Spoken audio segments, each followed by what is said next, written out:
Hi boys and girls. I've decided to break this particular lesson into 3 separate videos. There is a 4th video that will be a whole example from start to finish. But for right now, for these examples, I'm doing one example from the book that is broken into 3 segments. The first segment was all of the vocabulary. Now this is example number 2 in your textbook.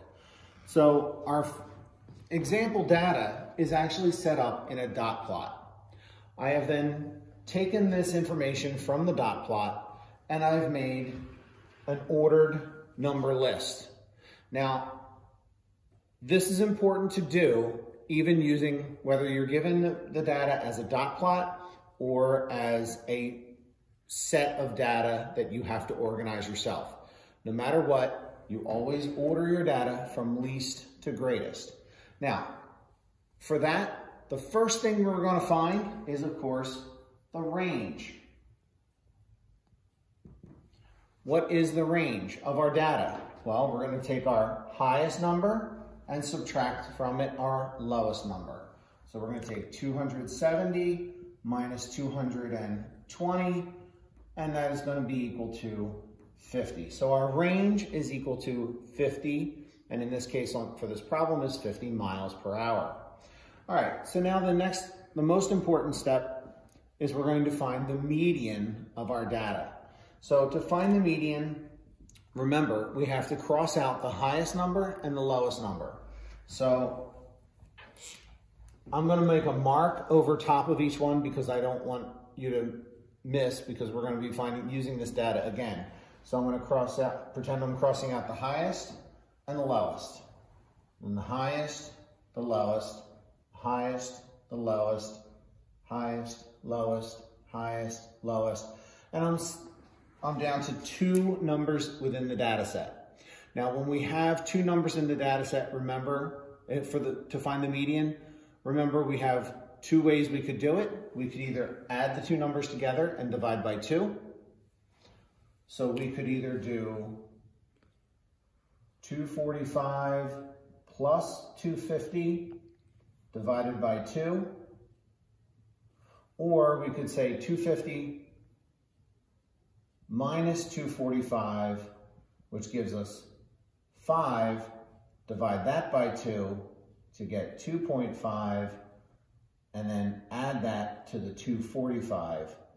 And either way, we're going to get 247.5. All right, so that's going to be our median. So let me write that down on our board.